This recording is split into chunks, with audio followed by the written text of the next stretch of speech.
ஒரு நன்மையை நாடியோ அல்லது தீமையை தடுக்கவோ எண்ணி தகடு தாயத்துகளை கையிலோ இடுப்பிலோ கழுத்திலோ வீட்டிலோ தொங்கவிட்டுக் கொள்வது ஷிர்காகும்.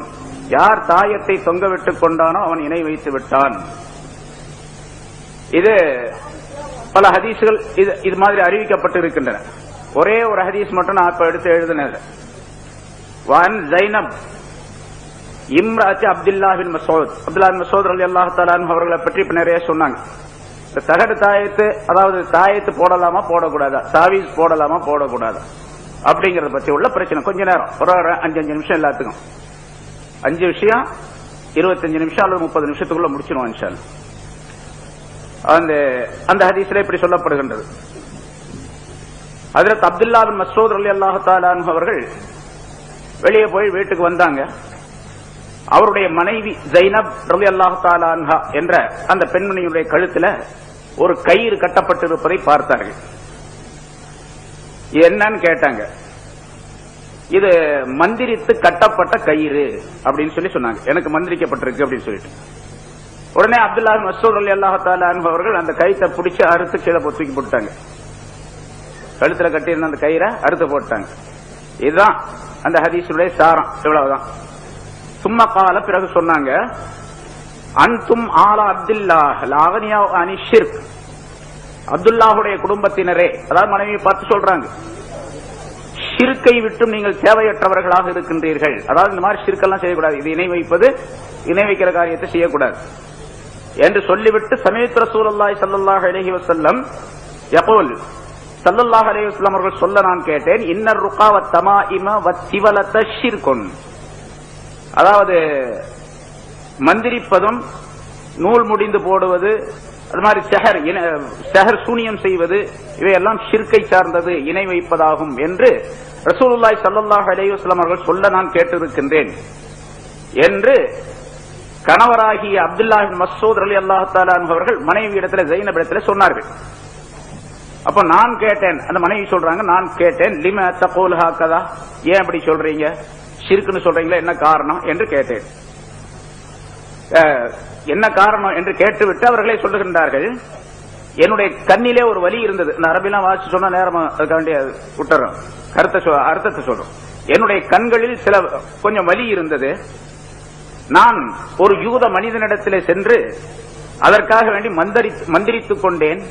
என்னுடைய கண் வலி போய்விட்டது என்று சொன்னார். நான் சொன்னேன். தன்னுடைய கணவரிடத்தில் அவர் சொல்லுகின்றார், யூதாரி மந்திரிக்கக்கூடிய ஒருவர் இருந்தார், அவரிடத்தில் போய் மந்திரிச்சுக்கிட்ட என்னுடைய கண் வலி சுகமா போச்சு என்பதாக சொன்னேன். அப்போது ஹஜ்ரத் அப்துல்லாஹ் பின் மஸ்ஊத் ரலியல்லாஹு தஆலா அவர்கள் சொன்னார்கள், இன்னமா தாரிக அமலு ஷைத்தான் கான யன்சஹு பியதிஹி ஃபஇதா ரகா கஃப அன்ஹா இன்னமா யக்ஃபீக அன் தகூலி கமா கான ரசூலுல்லாஹி ஸல்லல்லாஹு அலைஹி வஸல்லம் யகூல். அது ஷைத்தானுடைய வேலை. உனக்கு அந்த ஆளு மந்திரிச்சு நல்லா போனதுங்கிறது ஷைத்தானுடைய வேலை. அது அவன் தன்னுடைய கையை கொண்டு உன்னுடைய கண்களிலே ஒரு வேலையை செய்தான், கண்களை குத்தினான். அதன் காரணமாக அந்த கண்களிலே வேதனை ஏற்பட்டது. அந்த ஷைத்தானுடைய அந்த வேலையை முறியடிப்பதற்காக வேண்டி அந்த யூதன் உனக்கு மந்திரித்து கொடுத்திருக்கின்றான். இது ஷைத்தானுடைய வேலை என்பதும் தவறு, அவன் மந்திரித்து கொடுத்ததும் தவறு. ஆகவே உனக்கு இப்படிப்பட்ட ஒரு நோய் ஏற்பட்டால், ஏதேனும் ஒரு நோய் ஏற்பட்டால் நீ செய்ய வேண்டியது என்னவென்று சொன்னால், ரசூலுல்லாஹி ஸல்லல்லாஹு அலைஹி வஸல்லம் அவர்கள் எந்த துஆவை சொல்லி தந்தார்களோ அந்த துஆ உனக்கு போதுமானது என்பதாக சொல்லிவிட்டு அந்த துஆவை ஹஜ்ரத் அப்துல்லாஹ் பின் மஸ்ஊத் ரலியல்லாஹு தஆலா அவர்கள் சொல்லி காட்டினார்கள். அஸ்ஹிபில் பஅஸ ரப்பன் நாஸ் வஷ்ஃபி அன்த ஷாஃபி லா ஷிஃபா இல்லா ஷிஃபாக ஷிஃபாஅன் லா யுகாதிரு ஸக்மா என்ற அந்த துஆவுடைய வாசகம் அது. அதாவது மனிதர்களுடைய ரப்பே, எனக்கு ஏற்பட்டிருக்கக்கூடிய இந்த துன்பத்தை நீ போக்கி விடுவாயாக. நீதான் துன்பங்களை, நோய்களை சுகமாக்கக்கூடியவன், நோய்க்கு நிவாரணம் அளிக்கக்கூடியவன். உன்னுடைய ஷிஃபாவை தவிர, உன்னுடைய சுகத்தை தவிர வேறு சுகம் என்பது கிடையாது. உன்னுடைய சுகம் ஏற்பட்டுவிட்டால் எந்த நோய் நொடியும் இருக்காது, எந்த நோய் நொடியும் அது விட்டுவிடாது என்று இந்த துஆவை ஸல்லல்லாஹு அலைஹி வஸல்லம் அவர்கள் சொல்லி தந்திருக்கின்றார்கள். அது உனக்கு போதுமானது என்பதாக அப்துல்லாஹ் பின் மஸ்ஊத் ரலியல்லாஹு தஆலா அன்ஹு அவர்கள் தங்களுடைய மனைவி ஜைனபிடத்தில் சொன்னார்கள் என்பதாக இந்த ஹதீஸ்ல அறிவிக்கப்படுகின்றது. இது போன்ற சில ஹதீஸ்கள் இருக்கின்றன. இப்ப இந்த ஹதீஸ்ல அவர் அந்த பெண்மணி, அதாவது அப்துல்லா பின் மஸ்ஊத் ரலியல்லாஹு தஆலா அன்ஹு அவருடைய மனைவி ஒரு கயிற்றை தொங்கவிட்டு இருந்தார் என்பதாக இருக்கின்றது. அது மந்திரிக்கப்பட்ட கயிறு. மந்திரிக்கப்பட்ட கயிறு மந்திரிக்கப்பட்டது அப்படின்னு சொல்லும்போது வேறு ஹதீசுகளுடைய அடிப்படையிலே இதற்கு விளக்கம் எழுதக்கூடிய உலமாக்கள் முஹத்திஸீன்கள் குறிப்பிடுகின்றார்கள், அது இஸ்லாத்தினுடைய மார்க்க முறைக்கு மாற்றமாக ஷைத்தானுடைய அமல்களை கொண்டு செய்யப்பட்ட மந்திரிக்கப்பட்ட கயிறு.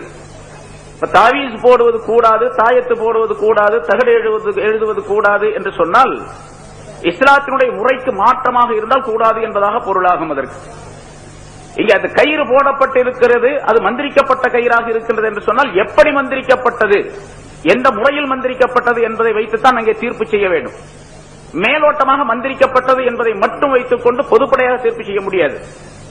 மந்திரிக்கப்பட்டது என்பதில் ரெண்டு வகை இருக்குது. இப்ப நம்ம குல்லாத் பிரபில் ஸல்லல்லாஹு அலைஹி வஸல்லம் அவர்கள் இந்த துஆவை ஓதினார்கள். அதே போன்று ஒரு மனிதர் தன்னுடைய சகோதரரை கூட்டி வந்தார், அழைத்து வந்தார். ஸல்லல்லாஹு அலைஹி வஸல்லம் அவர்களிடத்திலே சொன்னார், இன்னொரு அறிவிப்பிலே என்னுடைய சகோதரருக்கு இப்படி ஒரு நோய் ஏற்பட்டு இருக்கின்றது, ஷைத்தானுடைய கோளாறு ஏற்பட்டு இருக்கின்றது என்பதாக ஸல்லல்லாஹு அலைஹி வஸல்லம் அவர்களிடத்திலே அவர் சொன்னார். அப்போது ரசூலுல்லாஹி ஸல்லல்லாஹு அலைஹி வஸல்லம் அவரை அழைத்து வரும்படியாக சொன்னார்கள். அழைத்து வரப்பட்டார். ஸல்லல்லாஹு அலைஹி வஸல்லம் அவர்கள் சூரத்துல் ஃபாத்திஹா ஓதினார்கள். பிறகு சில தொடர்ந்து சூறாக்களை ஓதினார்கள். 33 ஆயத்துகளை ஓதி அந்த மனிதரின் மீது ஊதினார்கள்.